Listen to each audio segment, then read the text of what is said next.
Good evening. It's a lovely evening. Sunset again here in Pflugerville. There you go. It was rather warm and humid earlier, but here under the tree, and there wasn't not much of a breeze to help. Ate a little while ago. Had a good bowl full of beef stew. Thank you. What's her name? I already forgot her. The booger eater. Oh, Becky Meyer. Hey, Becky, by the way, I've been known to pick boogers right on camera, but you're the actual booger eater, like Bobby Tyre. I hear they're, well, actually, I know that they're quite high in protein, whole protein. I started watching, I'd watched a little bit of a clip in that, but it runs 48 minutes. You know, I couldn't get 5 minutes into watching Trump presenting his latest pile of bullshit before I started going, he just started getting on my nerves because he's not telling the whole truth. He says, make America wealthy again. America is wealthy. He's talking about tariffs when tariffs are going to do nothing except what Karl Marx pointed out, which is just create unemployment in places where, especially where they can't stand any more unemployment than they've got due to their reproductive rate, etc. And he was also pointing, he starts to lie before 5 minutes when he talks about bringing these companies back to American companies, when in fact American companies aren't American owned, you dumbass motherfuckers. The largest stockholder in John Deere is Bill Gates. Because why? Because he owns about 1.5 million. He's about to lead the legislation to limit. He owns 1.5 million acres of American farmland. Now, who owns General Motors? The largest chunk of stock in General Motors, one of the original American companies, you know, Chevrolet, is owned by BlackRock, a multinational globalist corporation. Mr. Trump, stop lying to your constituents. You're talking about companies that are owned internationally, and very little of that stock, usually, John Deere's an exception, is actually held by American citizens. They're held by citizens all over this planet. Who is that going to actually really benefit? All this stuff you're talking about, other than the multinationals, you're not going to change that. In order to somehow restructure the way that things are owned in this country, companies, etc., you would have to completely destroy this whole multinational and the global trading system that has existed for 400 years, that was created by we British and the Dutch. Stop bullshitting people, President Trump. You're an absolute bullshit artist. I couldn't get more than, because I don't want to listen to you spin it your way. In the first 5 minutes, you proved to me that you don't really understand how business works and who owns American businesses. American businesses are owned by foreigners. At one point in time, the Japanese owned as much as the private churches, including the Catholic Church, of privately held real estate. I'm not talking about the national forests and national parks, all that. The Japanese, at one point in time, when they had the money before they went bust, they were smart. They bought up 26% of the private, including the RCA building where David Letterman was broadcasting from or whatever. They bought up 26% of the privately held real estate in this country, and they've slowly been selling it off to keep their economy propped up after they went bust 30 years ago. Remember that the Japanese stock market, highly overvalued, highly inflated, went bust almost actually 35 years ago. Japan is covered with what they call the evaporated people, who thought they had a job for life, and that job disappeared. And that's the way you normally do in Japan. Mr. Trump, stop bullshitting people. I'm not going to do this very long. It's already attracted attention of somebody roaming around talking on his cell phone over on the patio just for raising my voice. Mr. Trump, if you're really going to convince people like me, you've got to tell the whole story. And the whole story is that all these, reciprocal tariffs you're talking about, they get you nowhere, because isn't it true that the people that actually pay that tariff is the end consumer?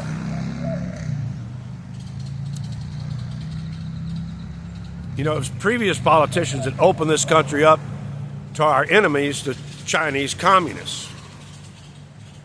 I also want to get on that, competition is good shit. No, competition isn't good. Anybody who knows about fall apart and Walmart actually moving its purchasing office to China just led to thousands, millions of tons of defective merchandise being landed on our shores at the preferential trading partner rate. And what's going to happen to that, Mr. Trump? I'm not going to wait 48 minutes for you to tell me what happened to the preferred trading partner agreements that we have standing, that we put up the minimal tariff barrier for our preferred trading partners because we want those Mercedes-Benz for our rich people. We want that fancy cheese and wine from France for our wealthy class here. And America is wealthy. A part of America's success is that we have built the largest middle class as a buffer between the violently poor, the people that want violent revolution in this country, and the super rich, which if you examine the super rich in this country, they're really not taking that much. Despite what all you far left people think, when you look at the tiny percentage that even Jeff Bezos takes out of Amazon, it's nothing. He could be easily squeezing it for 10%, and I think he's only taking around a little over 2% of the Amazon gross. That's nothing. Think about all those millions of people in between that are employed and get jobs and get to sell their product globally thanks to Amazon. And Mr. Trump, stop trying to lie to the people. This is my primary point I want to make. That American companies are somehow American owned. Just start asking Google who owns what. General Motors is primarily held by BlackRock, the military-industrial complex, which is completely international, all globalists. You're trying to alter a globalist system of trade that we've agreed not in the past not to do. And in the end, who pays for that? It's the consumer. Who consumes the most? The middle class. We have a huge middle class here. They consider the middle class to be $36,000. Anything below that is considered poverty. To the last time that I filed a 1099 miscellaneous. But rich, the top 10% is anything above. Actually, we got a shit ton of rich people here. It's $106,800 if you've never filled out a 1099 miscellaneous. That's up in that little shaded border up in the upper right-hand corner. That tells you whether or not you're in the top 10%. I'm surrounded by people who are in the top 10%, and their household, if you do household or median income, are in the top 3 or 4% of America. Because there's plenty of households around here between the husband and wife, or the husband and husband, and the wife and wife. They're pulling in $500,000 to $750,000 a year as just techies or middle management. Make America wealthy again, Mr. Trump? America's already wealthy and has the most gigantic middle class of any country.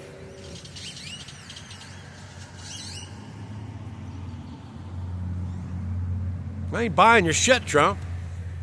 You ain't conning me. This book is for free. No, taxpayers are paying for that book. The history of the trade, he holds it up. It's free. It's not free. It costs taxpayers money. I'm not falling for your bullshit, Trump.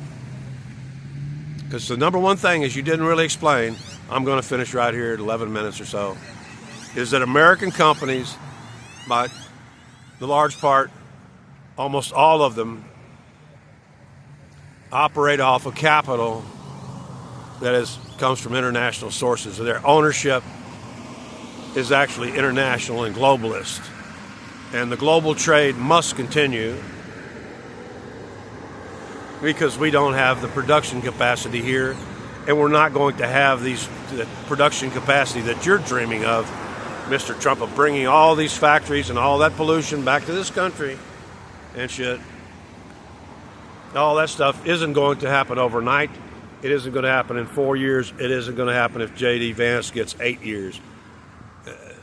You're looking at a 30 to 50 year turnaround. And how are you going to legally, let me repeat that, how are you going to legally undo international investment in this country? Just like the Japanese were permitted to buy up 26% of the private real estate in this country. We have no laws or constitutional amendments that really prohibit that. You can't, mister. We rely right now upon borrowing money from foreign countries just to operate our fucking government. Our fucking glutted, fucking fat-ass government. That's not even doing its job of regulation properly. And certainly not doing it efficiently. And they certainly really have a bloated military because we're acting like the world's cops solely to prop up what should be a $100 bill that's only worth about $10. The American dollar should be at right about the same valuation as the Australian dollar, which it takes about 1,000 Australian dollars to get 600 American dollars. Why do you think that they pay, $30 to $40 for a 20-pack of cigarettes? They pay literally in Australia, because of all the taxes and shit, and the valuation of their own dollar, they literally often have to pay $2 a piece for one of these. Stop lying, Mr. Trump. See, that's where you lost me in the first 5 minutes, was that you didn't explain ownership of American companies, American brand names and shit like that. You got to be really focusing on what you're trying to do is bring back more factory jobs that are going to be at poverty level, $36,000 a year or less. That's what you're really bringing. That's what most factory jobs, if you're lucky, might be making $3,000 a month. I'm sitting here right next to a Japanese-owned business called 7-Eleven. Started in Texas, but it's Japanese-owned, Hindustani managed. Stop trying to bullshit the people, Mr. Trump. There are too many of us out there, especially us Jews, who know where the money is. Show me the money, BlackRock. Show me the money, Bill Gates. Bill Gates investing, being the majority shareholder, largest, the plurality, at 10% of John Deere kind of shows, and then owning 1.5 million acres of farmland shows he's going to continue his wanton vaccinations of little African kids forever. Till he gets to that point where he's up at Maine, where it's like 78 vaccinations now just to go to pre-kindergarten or to any. As a matter of fact, you can't even attend school or college online in Maine without, and there's no more religious exemptions or without getting 78 vaccinations. And yet the teachers aren't up to date on their vaccinations. That's what we kept bringing up on Facebook. Are you up to date on your vaccinations? President Trump? Have you had all your jabs? 78 plus boosters, so you're up to over 100 now? Yeah, in the last, yeah. Are you up to date? I don't think so.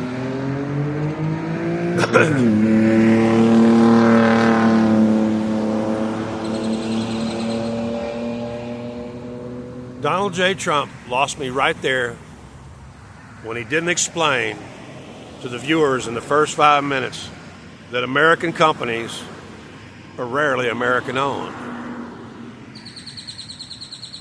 And one of the car companies that he got the United Auto Workers vote and stuff like that, he's promised to bring back to life, it's owned by the military-industrial complex also, which actually has their hands in everything from food to pharmacology to you name it, because that is the military-industrial complex. It's called BlackRock. There's also another one.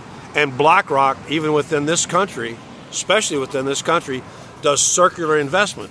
They'll buy, say, 50%, 1% of a company, and that company will turn around and then buy back into BlackRock.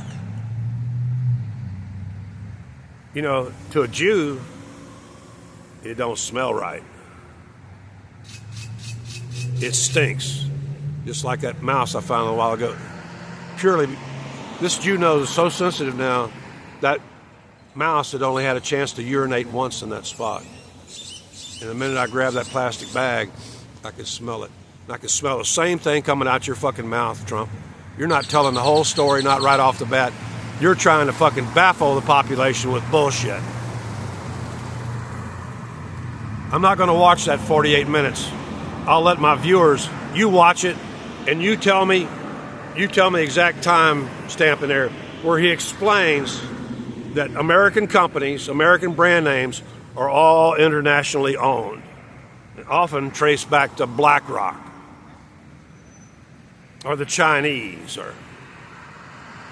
And what about all these, especially the Chinese? Who do you think we're borrowing money from? It's the people who've got it, which is primarily China and Europe. Are buying our T-bills. It's primarily China. When Trump destroyed their currency, the only thing they had left of value was that stack of T-bills that they hold. Yeah, you forgot that he crashed their currency back to pre-industrial levels. I think it's in Business Weekly or Business Insider. You can find the graphs where when he started jacking with China and stuff, he crashed their value of their currency. Right at the time, I'm going to finish with this, right at the time that they were trying to form up, and because I primarily knew about it through the Australian press. Wednesday Kennedy, you wonder why. I pay a lot of attention to Australia because sometimes the Australian press talks about things that we never talk about here. At one point in time, before Trump crashed the Shenzhen bit or whatever the fuck it's called now, they keep changing the name every few years. China was trying to build a global bank that was based on their currency, the US dollar, and the euro, instead of all the central banks of all the countries of this world being dependent upon Benjamin Franklin's, pallets of Benjamin Franklin's in their safe, in their, in their cash room. Because that's what every central bank in this country has to have on hand. And why is it there? It's because of our military might. That's why they keep pumping money into us acting as the world's policeman. They keep pumping money into the military-industrial complex because Trump is part of it now. And he's up there bullshitting you dumbasses who don't understand how economics works and who owns what in this country. Start looking them up. I challenge you right now, it's 20 minutes. You get on Google and ask who owns the stock, which parties own the stocks, and just start naming off companies, American companies, and see who actually owns them. Who's going to actually benefit from this return of American manufacturing to America.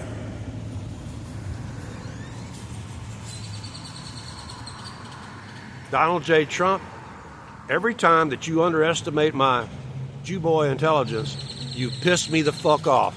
You fucked me out of a shit ton of money back in the day. Before you came in office, I was getting about $500 a month off a nice slow pumping production. That's $6,000 a year. Well, that's actually, yeah, $6,000 a year. And that was actually about as much as I was getting in disability. I was still making money anyway. As soon as you come in office, it drops down to $250 a month, and then drop down to $148 a month and $128 a month. And now that you're back in office, matter of fact, as soon as you came in office, it went from like about $128, $135 a month. They dropped production down to where I'm only getting about $58, $9 a month. Yeah, about $58, $59 a month. Every time Trump comes into office, we who own, the basic oil supply of this country, the oil wells, we get fucked every time. I don't want to hear nothing about fucking Trump being some kind of super genius. He's not. He tells people what they want to hear, and what pissed me off was he left out in the first 5 minutes who actually owns this country, who owns the corporations of this country, who holds the stock in them. It's not Americans.